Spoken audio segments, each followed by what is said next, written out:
This is day 2 of the U.S. Open. I'm Nick Bollettieri with my man, Peter Bodo. Take over, Peter. Okay, Nick, today, two American lads. Much was expected of these two boys, Sam Querrey and John Isner.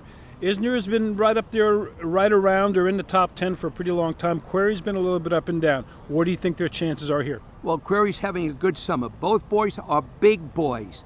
Both have good ground strokes. Both have big serves. I believe I would come in lots more and make them pass me. And the question mark is the ankle of John Isner okay? I would not stay back at that baseline. I'd throw that big kicker, I'd come in, I'd make the net my best friend, baby. Querrey's an interesting case, though. He actually, in some ways, plays like a small man, doesn't he? Plus, he's had a couple of injuries there. What can he do to turn things around and keep building on what he's accomplishing now? Well, first of all, he has good ground strokes, and he covers the court quite well for the big guy. But I don't think, Peter, from the baseline, he can go much further. I believe he's got to attack and make them pass him. Well, one person who's not at all reluctant to attack is Petra Kvitova, Wimbledon champion 2 times now. She also has struggled after she first became famous at Wimbledon in 2011, winning that tournament. She had some ups and downs. She was at one point at the Australian Open the following year. She was within a couple of swings of the racket of being #1 in the world. Then she tailed off. Is she coming back? Absolutely, and she's a super player. Peter, she has it all. She's got to believe that she can come back again.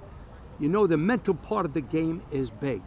It's not the ground strokes, it's believing that you can do it. She's another one who's one of the ones in line, perhaps a successor to Serena Williams should Serena fade out at some time. She's going to have to sometimes too.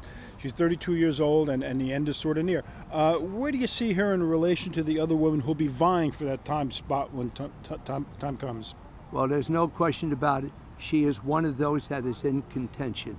She moves well, she's good physically. I believe that she's one that'll be right up there as a contender to win the big ones. One of the interesting matches, certainly from an American fan's point of view, is going to be number 7 seed Grigor Dimitrov against Ryan Harrison. That's coming up. How do you see that shaking out? Ryan has worked with you. I know he's an academy boy from way back. He's really struggled to establish himself in the top. Well, first of all, Peter, he was the guy that we were all watching, went on fantastic. Then he moved away from the IMG Academy. He's back with his daddy at the IMG Academy.